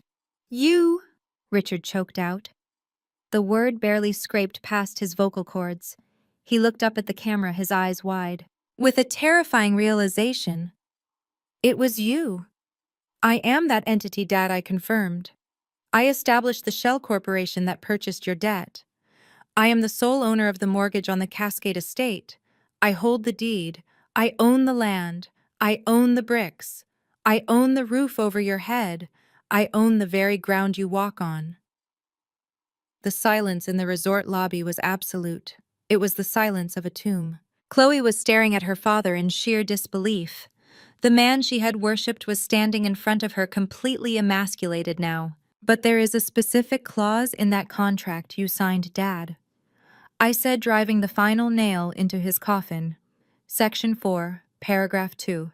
It clearly states that any attempt to leverage the property for secondary loans, lines of credit, or use the estate as collateral of any kind without the explicit written permission of the primary lien holder triggers a clause of immediate and irreversible default. Richard's knees gave out. He did not fall completely to the floor, but he sagged heavily against the reception desk. The phone slipped from his fingers and clattered onto the polished glass surface. He looked like a man who had just been handed a terminal diagnosis. You just stood in a crowded public lobby and explicitly attempted to use the Cascade estate as collateral for a private jet charter, I stated, my voice as cold and hard as a diamond. You gave verbal authorization to my resort director. You violated the core covenant of your mortgage agreement. And because I hold the mortgage, I am officially executing the default clause. Naomi, please, Vivian sobbed. The aristocratic veneer was completely gone. She was just a terrified older woman facing absolute utter ruin now. You cannot do this. That house is our home. It is our legacy. You cannot take our home away from us. It is not your home, Vivian, I corrected her. It is my property. You have simply been renting space in my world. For 34 years, you all treated me like I was a blemish on your perfect family portrait. You treated me like I was socially unfit. You mocked my career. You dismissed my ambitions. You told me I would never amount to anything while you paraded around in leased cars and mortgaged mansions pretending you were royalty. You demanded my respect while offering me absolutely nothing but your toxic condescension. I paused, letting the silence stretch out, allowing the gravity of their situation to completely crush their spirits. You do not own that house, Dad, I said, delivering the final devastating verdict. I do, and as of this exact moment, you are officially in default. You have exactly 30 days to vacate the premises. 30 days, Richard whispered, staring blankly at the floor. His voice was hollow, stripped of all authority and pride. Where are we supposed to go? We have nowhere to go. I strongly suggest you utilize that brilliant financial acumen you are always boasting about, I replied smoothly. Perhaps Darren can use his imaginary hedge fund to buy you a nice condominium, or perhaps Chloe can sell her leased Porsche to cover your moving expenses. You are all brilliant, successful people. I am sure you will figure it out. Julian. I addressed the resort director again. Please escort my former guests to the service dock. Their commercial ferry departs in exactly 20 minutes. If they refuse to leave the premises or attempt to cause any further disturbance, you are authorized to involve local authorities. Understood, Miss Vance, Julian replied, bowing his head respectfully. He turned to the security guards and gave a brief nod. The guards moved forward, forming a tight circle around the devastated family. This is not over, Naomi, Chloe yelled, struggling against the guards as they began to usher her toward the exit. You will pay for this. You will rot in hell for what you have done to us. Goodbye, Chloe, I said, completely unfazed by her empty threats. Have a safe flight in economy. I hear the legroom is exceptionally tight this time of year. I reached out now and terminated the connection, cutting off the audio and video feed from the resort. The screen went black, reflecting my own calm, satisfied face. I had done it. I had completely dismantled the toxic infrastructure that had suffocated me for my entire life. I had ripped out the rotten roots and burned their fraudulent kingdom to the ground. Winston. My driver glanced at me in the rearview mirror again. Everything concluded successfully. Miss Vance, he asked, his voice a low, respectful rumble. Perfectly, Winston, I replied, leaning back against the leather seat and closing my eyes. Take me home immediately. The tires of the Maybach hummed against the asphalt. My secure tablet chimed softly on the leather seat beside me. It was a high-priority encrypted file from Julian. The subject line read, Incident Report and Detainment. I tapped the screen, opening the final chapter of my family Grand Maldivian tragedy. The video feed picked up exactly where I had cut the live connection. The silence in the lobby had shattered into a million jagged pieces of panic. I watched Terrence. He was standing on the periphery of the screaming match. He was a parasite, and parasites possess a highly attuned survival instinct. He looked at Richard, who was slumped against the reception desk, clutching his chest. He looked at Darren, whose face was buried in his hands. He looked at Maya, who was sobbing uncontrollably into her palms. Terrence did not see family. He saw a sinking ship. He saw a complete absence of funds. He knew that the moment the local authorities arrived, his own shady financial past and his lack of a return ticket would land him in a Maldivian prison. He needed to disappear. The tropical heat of the open-air pavilion was clearly overwhelming Darren. In his panicked frenzy, my former brother-in-law had stripped off his custom-tailored linen jacket and tossed it carelessly onto a nearby brass luggage cart. Terrence's eyes locked onto that jacket. I watched as he slowly, casually edged his way toward the cart. The rest of the family was entirely consumed by their hysterical infighting. Chloe was screaming at her father for losing the estate. Vivian was weeping loudly. No one was paying attention to the quiet, desperate man slipping his hand into the inner pocket of Darren's jacket. Terrence extracted a thick leather wallet. With practiced sleight of hand, he opened it and pulled out a massive stack of emergency cash. Darren always carried at least $5,000 in crisp $100 bills to tip concierge staff and flex his wealth at high-end bars. Terrence shoved the entire wad of cash into his own trousers. He dropped the empty wallet back into the jacket pocket. He did not say goodbye to his daughter. He did not offer a single word of comfort to the girl whose tuition he had pretended to pay. He simply turned his back and melted into the lush tropical foliage bordering the reception pavilion. The security cameras tracked his cowardly retreat perfectly. I watched him scurry down the illuminated limestone pathways, avoiding the main guest areas. He was sweating heavily, his eyes darting frantically from side to side. He navigated toward the service docks at the rear of the island. This was the unglamorous heart of the resort where the luxury illusion was maintained. The air here was thick with the smell of diesel fuel and raw fish. A battered wooden dhoni, a traditional Maldivian supply boat, had just finished unloading fresh produce for the resort kitchens. The local crew was untying the heavy mooring lines, preparing to return to the mainland. Terrence practically threw himself onto the wooden deck of the boat. The captain shouted at him in Divehi, waving his arms aggressively. Terrence pulled out a handful of Darren's stolen $100 bills and shoved them directly into the captain's chest. He pointed frantically toward the open ocean and mimed driving away. The captain looked at the money, looked at the panicked American tourist and shrugged. He pocketed the cash and engaged the loud, sputtering diesel engine. The boat pulled away from the dock, churning up white foam. I watched the aerial camera feed as Terrence stood at the stern, looking back at the island he was fleeing. He had successfully abandoned his daughter on a rock in the middle of the Indian Ocean to save his own skin. He was the ultimate coward. Back in the main lobby, the tension had reached a boiling point. Julian was standing behind the reception desk, flanked by 4 large, muscular resort security officers. The 30-minute grace period I had granted them was officially over. Maya looked up from her hands, her face streaked with mascara. She scanned the pavilion, her panicked eyes darting past the pillars and the luggage carts. "Dad," she called out, her voice trembling. "Dad, where are you?" She spun around, grabbing Darren's arm. "Where is my father, Darren? Where did he go?" Darren violently shook her off. "I do not care about your pathetic father," he snarled. He reached for his discarded jacket on the luggage cart. "We need to buy our way out of this right now. I have emergency cash." "Julian, I am going to pay you for the damages, and we are leaving." Darren reached into the inner pocket of the jacket and pulled out his leather wallet. He flipped it open. His face instantly drained of whatever color it had left. He frantically dug his fingers into the empty cash slots. He turned the wallet upside down, shaking it. Nothing fell out. "My money," he gasped, staring at the empty leather folds in absolute horror. "My cash. I had $5,000 in here. Someone stole my money." Maya let out a blood-curdling scream. It was the sound of a young woman realizing she had been completely and utterly abandoned by the only hero she had left.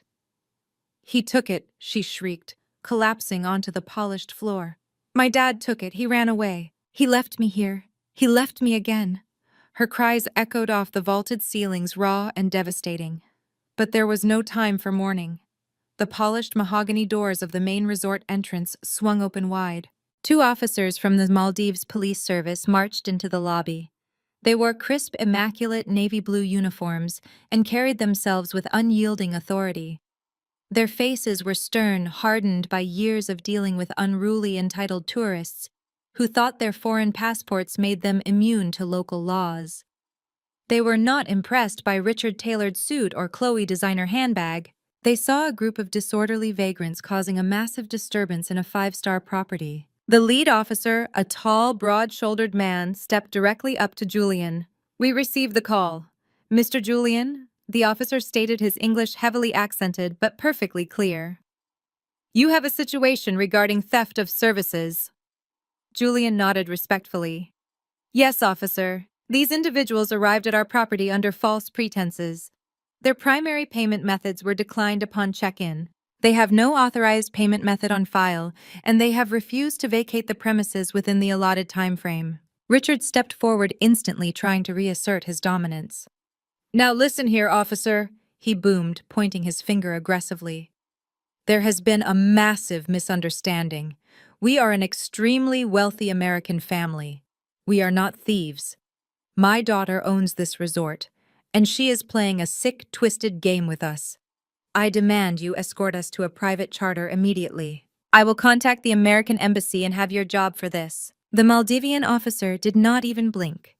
He looked at Richard's finger and then looked directly into Richard's eyes. "Put your hand down, sir," the officer commanded, his voice cracking like a whip. "You are in the Republic of Maldives. You are not in America. You have no authority here. You are currently trespassing on private property, and you are facing serious criminal charges. The resort director has filed a formal complaint." "What criminal charges?" Chloe shrieked, stepping forward to defend her father. "We just got here. We have not even seen our rooms yet. We have not stolen anything." Julian stepped out from behind the desk, holding a crisp white invoice. "That is entirely incorrect, madam," Julian stated, his voice dripping with professional disdain. "You arrived on this island via our exclusive private luxury yacht transfer. That service costs $4,000. Upon arrival, your party consumed 3 bottles of vintage Louis Roederer Cristal champagne, which were opened and served at your explicit request on the arrival deck. That is an additional $3,000.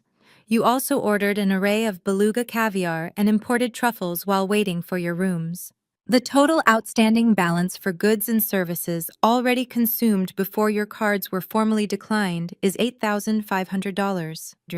Julian handed the invoice to the police officer. "They consumed these luxury items with absolutely no means to pay for them," Julian continued.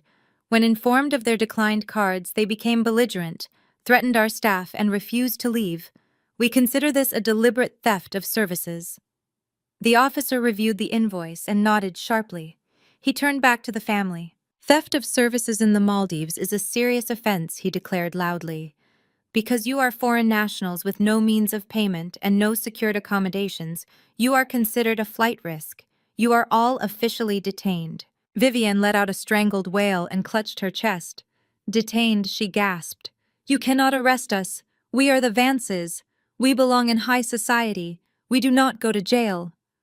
Chloe burst into fresh tears, clinging to Darren, who was completely unresponsive, staring blankly at his empty wallet. Richard stood frozen, his jaw clamped shut, the realization of his absolute powerlessness finally sinking into his bones.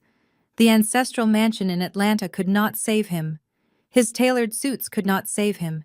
He was just another criminal in a foreign jurisdiction. "Please hand over all passports and travel documents immediately," the second officer ordered, stepping forward and opening a large plastic evidence bag. "You will be escorted to the local holding facility on the mainland.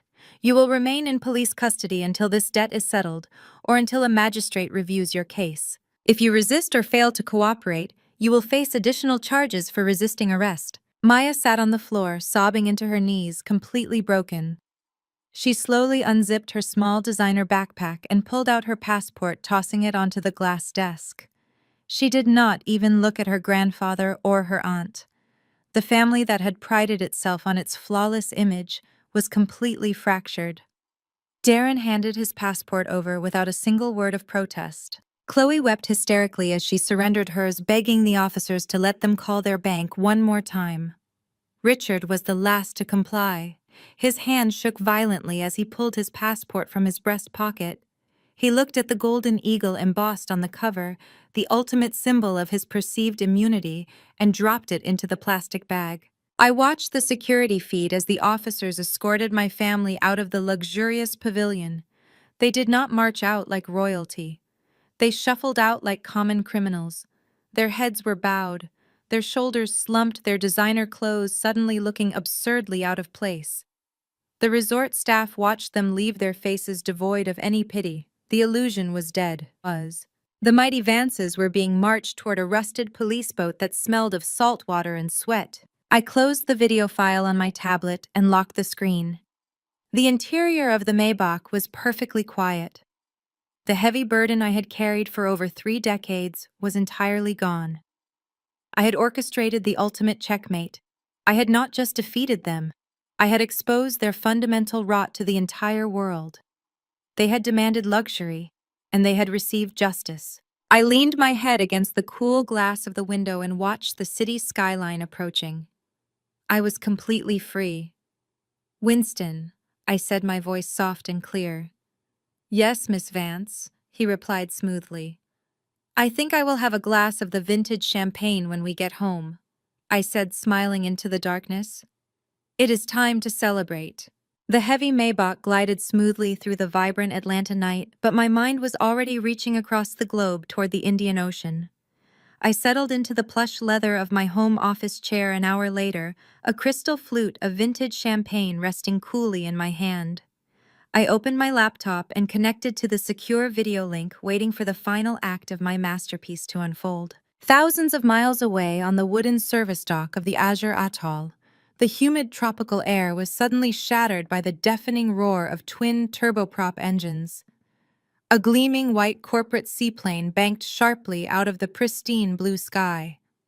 It glided gracefully over the coral reef and touched down onto the crystal-clear water, sending a magnificent spray of white foam into the air. The aircraft taxied purposefully toward the private VIP dock, its silver propellers catching the bright afternoon sun. I watched the live security feed as the entire family stopped dead in their tracks.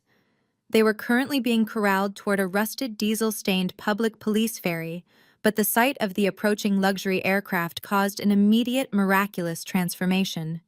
Vivian let out a loud, dramatic sob of pure, unadulterated relief. She sagged against Richard, clutching his arm as fresh tears ruined her expensive makeup. She pointed a trembling, manicured finger toward the seaplane. Richard instantly straightened his posture. The defeated hollow shell of a man I had broken just an hour ago was suddenly resurrected. His chest puffed out, and that familiar, arrogant smirk returned to his face. He aggressively shoved the Maldivian police officer's arm away. "Take your hands off me," Richard barked, his voice booming with renewed aristocratic authority. "Do you see that aircraft, officer? That is a private corporate seaplane. My daughter has finally come to her senses. She realized the catastrophic mistake she made by attempting to humiliate the Vance family.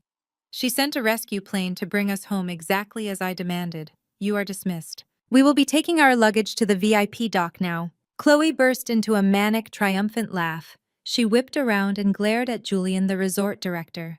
"I told you she was bluffing," Chloe sneered, wiping sweat and mascara from her cheeks. "Naomi is a coward. She never had the spine to actually leave us here. She is probably terrified of the lawsuit Darren is going to file. Get someone to carry my bags immediately, Julian. I want a cold towel and a glass of champagne waiting for me on that flight." Even Darren managed to lift his head, looking desperately toward the seaplane, as if it were a shimmering oasis in the desert. Only Maya remained completely silent. She stood apart from them, clutching her small backpack, staring at the approaching aircraft with a look of deep, fearful uncertainty. She knew me better than the rest of them. She knew I did not bluff. The seaplane engines whined down to a low rumble as the pontoon bumped gently against the polished mahogany dock. A resort deckhand quickly secured the heavy mooring lines. Richard grabbed Vivian by the elbow and began marching confidently toward the aircraft, completely ignoring the shouted commands of the local police. He expected the cabin door to open and reveal a pair of subservient flight attendants offering warm towels and apologies. Instead, the sleek metallic door swung outward, and 2 tall, broad-shouldered men stepped onto the dock. They were not wearing hospitality uniforms. They wore sharp, immaculate charcoal gray suits and carried heavy leather briefcases. They moved with the cold, clinical precision of corporate executioners. They were the senior legal representatives for Horizon Holdings, my private acquisition firm. Richard halted his triumphant march. His arrogant smile faltered slightly as the two lawyers bypassed him entirely and walked directly over to Julian and the lead police officer. They exchanged brief nods and handed over a stack of officially stamped documents. "Excuse me," Richard demanded, stepping forward and clapping his hands together loudly. "I am Richard Vance. We are ready to board our aircraft. Tell the pilot to prepare for an immediate departure to the international terminal in Mail. We have a connecting flight to Atlanta to catch." The senior lawyer, a man named Harrison, turned to face my father. His expression was utterly devoid of emotion. "You are not boarding this aircraft," Mr. Vance Harrison stated, his voice carrying clearly over the sound of the lapping waves. "This seaplane belongs to Horizon Holdings. We were dispatched by the primary shareholder to deliver formal documentation regarding your immediate legal status within the Republic of Maldives." Harrison unclasped his leather briefcase and pulled out a thick stack of heavy linen paper. He thrust the documents directly into Richard's chest, forcing my father to grab them or let them fall into the ocean. "These are your formal deportation and permanent banishment notices," Harrison declared loudly, ensuring the police officers and the surrounding resort staff heard every single word. "Due to your coordinated theft of services, fraudulent financial behavior, and verbal abuse of resort personnel, you have been declared persona non grata by the Maldivian Ministry of Tourism. You are permanently banned from entering any luxury resort property in this sovereign nation. You are to be transported immediately to the mainland holding facility where you will await deportation processing." Vivienne let out a high-pitched shriek. "Deportation," she wailed, clutching her throat. "You cannot deport us. We are prominent American citizens." Harrison ignored her entirely, turning his cold gaze toward Chloe and Darren. "Furthermore, pursuant to Maldivian commercial law regarding unsecured debts, your personal property is being officially seized. The $8,500 balance you accrued on the private yacht transfer and the vintage champagne must be settled. Since your credit cards have been universally declined and your accounts are frozen, the resort is legally seizing your luggage as collateral." Chloe's eyes widened in absolute horror. She looked down at the massive pile of designer luggage sitting on the dock. There were 4 authentic Louis Vuitton trunks, 2 Hermes Birkin bags, and 3 Prada suitcases. "You cannot touch my bags," Chloe screamed, stepping in front of the luggage like a shield. "My Birkin alone is worth $30,000. You are stealing from us." "This is highway robbery." "It is asset forfeiture," Madam Harrison corrected smoothly. "Your luxury items will be held in a secure vault in Mal until your debt is paid in full via certified wire transfer. If the debt is not settled within 90 days, the items will be liquidated at auction to cover your outstanding balance. Officers, please secure the collateral." The 2 Maldivian police officers moved forward immediately. They did not hesitate. They grabbed the handles of the Louis Vuitton trunks and began hauling them away from the family. Chloe lunged forward, grabbing the strap of her precious Hermes bag. A police officer firmly slapped her hand away, warning her loudly in Divehi to step back or face physical restraint. Chloe fell to her knees on the wooden plank, sobbing hysterically as she watched her entire identity being wheeled away on a luggage cart. Darren stood completely paralyzed, offering zero assistance to his hysterical wife. He was already dead inside. Richard was shaking with a rage so profound he looked like he might suffer a stroke. He crumpled the deportation notices in his fist and glared at the lawyers. "Where is she?" Richard roared, spit flying from his mouth. "Where is that miserable, ungrateful daughter of mine? I demand to speak to Naomi right now. I will ruin her for this. I will burn her entire life to the ground." The second lawyer quietly reached into his briefcase and retrieved a large iPad Pro. He tapped the screen, unlocking the device, and handed it directly to Richard. My father snatched the tablet, looking down at the high-resolution display. I sat in my beautifully appointed office in Atlanta, staring right back at him through the camera lens. I took a slow, deliberate sip of my champagne.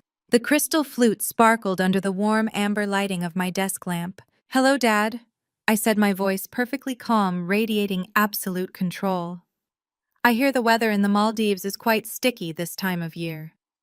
Naomi Richard growled, his face turning a dangerous shade of crimson. "Stop this ridiculous charade right now. Call off your lawyers. Call off these police officers."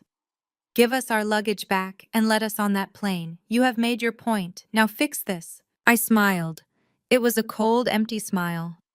I am not fixing anything, Dad, I replied smoothly. I am enforcing consequences. You spent your entire life believing your name shielded you from accountability. You thought you could bleed me dry and treat me like garbage because I was desperate for your love. You thought you could leverage my resort, my money, and my patience without ever paying the bill. The bill is finally due, and you are bankrupt. I watched Vivian squeeze her face into the frame. Her makeup was entirely ruined, running down her cheeks in dark, muddy streaks. Naomi, please, she begged, her voice trembling with genuine terror. We have nothing. Darren is broke. Your father's investments are gone. If they take our luggage, we do not even have clean clothes. We are going to a foreign jail. Please, Naomi, you are my daughter. Have some mercy. Mercy is a luxury reserved for those who show remorse. Vivian, I answered, my tone unwavering. You only feel sorry because you got caught. You only care because the money ran out. You are going to get on that rusted public ferry. You are going to sit on wooden benches surrounded by the smell of diesel fuel, and you are going to ride back to the mainland, just like every other ordinary, broke tourist. You are going to sit in a holding cell until the embassy verifies your identities and puts you on a budget commercial flight back to reality. And when you get back to Atlanta, you are going to pack your belongings and vacate my house. Before Richard could scream another useless threat, Maya pushed her way to the front of the group. She snatched the iPad out of her grandfather's hands. She looked entirely broken. The arrogant, entitled college student who had insulted my clothes at the airport security checkpoint was completely gone. She was just a terrified young girl who had finally seen the monsters hiding behind her family's designer labels. Mom. Maya choked out, her voice shattering into 1,000 pieces. Tears were streaming down her face, dripping off her chin and splashing onto the glass screen of the iPad. Mom, please. I am so sorry. I am so sorry for everything I said. I am so sorry I let him lie to me. I am so sorry I treated you like you were nothing. I see it now. I see who they really are. Dad ran away. He stole Darren's money and left me here. He abandoned me, Mom. Her sobs were jagged and raw, tearing through the audio feed. Please, Mom, do not leave me here with them, Maya begged, clutching the iPad like a lifeline. I will do anything. I will pay you back every cent for college. I will work 3 jobs. I will never speak to them again. Just please forgive me. Please let me come home. I stared at the digital image of my weeping daughter. For a brief, fleeting second, a sharp, painful twinge of maternal instinct flared in my chest. A deep, primal urge to reach through the screen, pull her into my arms, and wipe away her tears. But I looked past her shoulder. I saw Richard glaring at the screen with unrepentant hatred. I saw Chloe mourning her handbags instead of comforting her niece. I saw the toxic rot that had infected my daughter's mind for 20 years. If I saved her now, she would never learn how to survive without their poisonous influence. She needed to feel the absolute bottom before she could ever climb back up. I forgive you, Maya, I said, my voice soft but entirely resolute. But forgiveness does not erase the consequences of your choices. You chose to align yourself with parasites. Now you have to experience what happens when the host finally cuts them off. Use this time to figure out exactly who you want to be, because the free ride is permanently over. Mom. No, Maya screamed, her eyes widening in absolute terror. Please do not hang up, please, Mom. I looked at my family one last time. A collection of frauds, liars, and bankrupt aristocrats standing on a wooden dock, stripped of their wealth and their dignity, about to be marched onto a rusty ferry boat by armed guards. It was the most beautiful portrait they had ever taken. Goodbye, I said quietly. I calmly moved my finger over the trackpad and pressed the red button. The video call ended instantly. The screen went completely black. I closed the laptop, shutting it with a soft, definitive click. I leaned back in my chair, took a long, slow sip of my champagne, and let the absolute perfect silence of my empty house wash over me. The slate was wiped clean. The empire was mine. and the rest of my life was finally ready to begin. Exactly 1 month later, the brutal reality of their actions fully materialized in the sweltering Georgia heat. Their return to Atlanta was a humiliating march of utter disgrace. The local high society blogs had somehow gotten wind of the Maldivian disaster. Whispers of deportation and unpaid luxury bills spread like wildfire through the country club locker rooms and charity gala planning committees. The Vance name, once a golden ticket to the most exclusive tables in the city, was instantly rendered toxic. People who had eagerly kissed Vivian cheeks just weeks prior now crossed the street to avoid her. The final devastating blow fell exactly 30 days after our digital confrontation. I dispatched a team of bailiffs and private security to the Cascade estate. Richard and Vivian stood on the manicured front lawn, clutching their remaining meager possessions in garbage bags as the locks were changed. They were forced to relocate to a cramped apartment in an unremarkable suburb miles away from their former kingdom. There were no vaulted ceilings or crystal chandeliers, just low popcorn ceilings and the constant hum of highway traffic. The patriarch, who had demanded absolute obedience, was now arguing with his landlord over a broken garbage disposal. Chloe and Darren faced a much darker fate. The public exposure of Darren's financial impotence triggered a cascading collapse of his imaginary hedge fund. Federal investigators swooped in, freezing his accounts and seizing his leased luxury vehicles. He was officially under investigation for wire fraud and embezzlement, facing years in federal prison. Chloe moved into her parents' cramped apartment, sleeping on a lumpy sofa bed stripped of her designer bags and her fraudulent pride. Terrence vanished.